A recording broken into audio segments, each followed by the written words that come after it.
আয়ামে জাহিলিয়ার যুগে এমন একটা পর্যায় ছিল, এমন একটা বর্বরতা ছিল, হযরতে ঈসা আলাইহিস সালাতু ওয়াস সালাম এবং আমাদের নবী এই পৃথিবীতে আসার যে মধ্যবর্তী সময়টা, এই মধ্যবর্তী সময়টাকে হাতিশাল বলা হয়। কি বলা হয়? হাতিশাল বলা হয়। এই সালে আল্লাহ নবী সাল্লাল্লাহু আলাইহি ওয়াসাল্লাম আসা পর্যন্ত এবং ঈসা থেকে শুরু করে আল্লাহ নবী পর্যন্ত এই সময়তে কোনো নবী আসেন নাই। এবং ঈসা আলাইহিস সালাতু ওয়াস সালামের প্রতি যে ইনজিল কিতাব ছিল সেটাকে মানুষ আস্তে ধীরে অমান্য করতে করতে করতে করতে মানুষ এমন পর্যায়ে চলে গিয়েছে, সমাজের মধ্যে ছিল অন্যায়, সমাজের মধ্যে ছিল ব্যভিচার, সমাজের মধ্যে ছিল দখলবাজি, সমাজের মধ্যে ছিল অত্যাচার, সমাজের মধ্যে ছিল মানুষকে দিনে দুপুরে মানুষকে কতল করে ফেলতো। ভাইয়ে ভাইয়ে কোনো সম্পর্ক ছিল না, স্বামী স্ত্রীর মধ্যে কোনো সম্পর্ক ছিল না, মা এবং সন্তানের মধ্যে কোনো সম্পর্ক ছিল না, বাবা এবং সন্তানের মধ্যে কোনো সম্পর্ক ছিল না। জাহিলিয়ার যুগ মানে অন্ধকার যুগ। এমনকি ওই যুগে কন্যা সন্তান যদি হতো, সেই কন্যা সন্তানকে পর্যন্ত কতল করে ফেলতো। যদি বুঝতে পারতো গর্ভের মধ্যে এরকম গর্ভ হলে পরে নারীদের পেট চেরা হতো। এখন তো সিজার করা হয়, সময় হইলে পরে আপনার নর্মাল ডেলিভারিতে সমস্যা হলে সিজার করা হয়। কিন্তু ওই সময় যদি বুঝতে পারত যে এই সন্তান, এইটার মধ্যে মেয়ে আছে, পেট চিরে ওই সন্তান বের করে তারপরে তাকে জ্যান্ত পুঁতে দেওয়া হতো। নাউজুবিল্লাহ বলেন। ভাইরা আমার, বন্ধুরা আমার, তাহলে আয়ামে জাহিলিয়ার যুগ, অন্ধকার যুগ। আমার আপনার নবী দুনিয়া আসার পরে সেই অন্ধকার যুগে আলো আসলো। সুবহানাল্লাহ বলেন। এরকম যুগে যুগে একজন মানুষ এই পৃথিবীতে থেকে যাবে, কিন্তু নবীদের দরজা আর আসবে না, নবী আর আসবে না। নবী বলছেন আনা খাতামুন নবিয়্যিন লা নবিয়্যা বাদি, আমি হলাম শেষ নবী, আমার পরে আর কোনো নবী আসবে না, নবী আসবে না। কিন্তু আল উলামা ওয়ারাসাতুল আম্বিয়া, আলেমগণ নবীর উত্তরসূরি, তারা যুগে যুগে মানুষদের সামনে দাওয়াত দিয়ে যাবে। ভাইয়েরা আমার, বন্ধুরা আমার, এই আয়ামে জাহিলিয়ার যুগে দাহিয়া কলবি নামক একজন ব্যক্তি আল্লাহ রসুলের সামনে যখন জিবরিল আমিন আসতেন, জিবরিল আমিন বিভিন্ন সূরাতে আসতেন, আল্লাহর নবী বলেন আমি দেখলাম দাহিয়া কলবির সূরাতে আমার সামনে এসে বসলেন জিবরিল আমিন। বলেন না সুবহানাল্লাহ। আমি দেখলাম মনে হয় যে দাহিয়া কলবি, কিন্তু সে দাহিয়া কলবি নয়, সে জিবরিল আমিন। এই দাহিয়া কলবি যখন ইসলাম গ্রহণ করেন নাই, তখন তার একটা কন্যা সন্তানকে জ্যান্ত পুঁতে মেরে ফেলছিলেন। জাহিলিয়ার যুগ কত অন্ধকার শুনলে বুঝতে পারবেন। দাহিয়া কলবি তিনি ব্যবসা করতেন, ব্যবসার কাজে তিনি সিরিয়া গিয়েছিলেন। সিরিয়া থেকে এসে তার স্ত্রী মনে করলেন আমার স্বামী যদি দেখতে পায় যে একটা কন্যা সন্তান হয়েছে, তাহলে আমার স্বামী তো তাকে জ্যান্ত রাখবে না, তাকে তো পুঁতে মেরে দেবে, তাকে তো মেরে ফেলবে।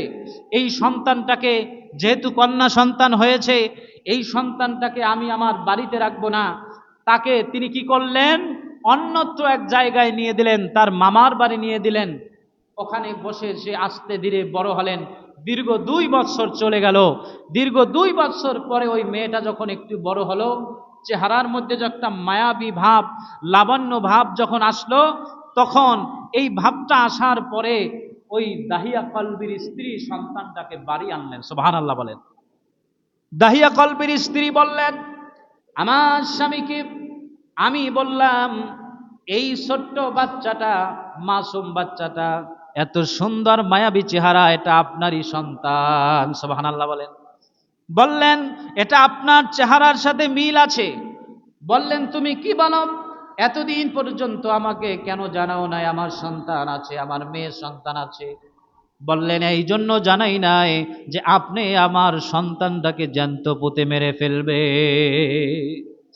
দাহিয়া কলবির স্ত্রী বললেন, দাহিয়া কলবি যখন এই কথা জানতে পারলেন তার সন্তান একদিন নয়, 2 দিন নয়, 3 দিন নয়, সে মাসকে মাস আদর করতে শুরু করলেন। আদর করার পর হঠাৎ করে একদিন বললেন দাহিয়া কলবির স্ত্রীকে, বললেন হে আমার স্ত্রী, তুমি আমার এই সন্তানটাকে সাজায়া দাও, আমি আমার এক বন্ধুর বাড়িতে আমি দাওয়াত খাওয়ার জন্য নিয়ে যাব, দাওয়াত খাওয়ার জন্য নিয়ে যাব। দাহিয়া কলবির স্ত্রী চিন্তা করলেন দীর্ঘ কয়েকটি মাস পর্যন্ত আমার স্বামী আমার সন্তানটাকে লালন করলেন, পালন করলেন, ভালোবাসলেন, মনে হয় আমার সন্তানটাকে কিছুই করবে না। আসলেই মনে হয় তিনি ভালোবেসে ফেলছেন। সন্তানটাকে নিয়ে নতুন জামা কাপড় পরাইয়া ওই সন্তানটা যখন কথা বলতে শুরু করলো, হাঁটতে শুরু করলো, ওই সময় নিয়ে গিয়ে একটা পাহাড়ের গুহার পাশে নিয়া ওই জায়গায় কোদাল নিয়া মাটি উঠাইয়া দাহিয়া কলবি ওই সন্তানটাকে জ্যান্ত পুঁতে মেরে ফেলবেন। ওই নিষ্পাপ সন্তানটা এখনো বুঝতে পারে নাই, মাটি উঠিয়ে দেয়। আর বাবার চেহারার মধ্যে, শরীরের মধ্যে ঘাম আছে, ওই ঘামগুলো সন্তান মুছে দেয়। ওই সন্তানটা এত বড় মায়াবী, এত বড় মায়াবী। দাহিয়া কলবি বলেন, আমি ওই সন্তানটাকে যখন শেষবারের মতো পাথর মারলাম, রক্ত উঠে মাথা থেকে আমার শরীরে, আমার জামায় লেগে ফেললো, আমি এটা সহ্য করতে পারলাম না। কিন্তু জাহেলিয়ার যুগ এমন অন্ধকার যুগ, এই যুগে তো যার কন্যা সন্তান আছে সে তো অবহেলিত, এই জন্য আমি মেরে দিয়েছি।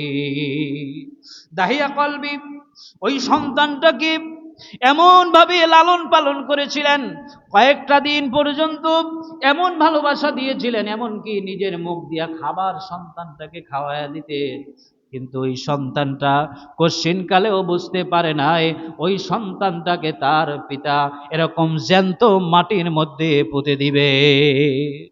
শেষ অবস্থায় সন্তান যখন বুঝতে পারলেন, মাটি খোঁড়া শেষে সন্তানটাকে যখন কোমর পর্যন্ত মাটির মধ্যে যখন গেঁথে দিলে, মাটির মধ্যে যখন দাবিয়ে দিলেন, ওই সন্তান বলে, বাবা কোনোদিন আর আপনার সন্তান হিসাবে আমি পরিচয় দিব না, আমাকে যেতে দিন, আমার দু চোখ যেই দিকে যায় আমি সেই দিকে যাব, আমার অন্তত জীবনটা আমাকে ভিক্ষা দেন। কিন্তু দাহিয়া কলবির অন্তরের মধ্যে কোনো মায়া আসলো না, কোনো ভালোবাসা আসলো না। তিনি ওই যে বর্বরতার যুগ, জাহিলিয়ার যুগ, কন্যা সন্তান যদি থাকে তাহলে মান ইজ্জত সব ডুবে যাবে, এই জন্য পাথর মেরে তাকে শেষ পর্যন্ত সন্তানটাকে জ্যান্ত মাটি দিয়েছিলেন। নাউজুবিল্লাহ।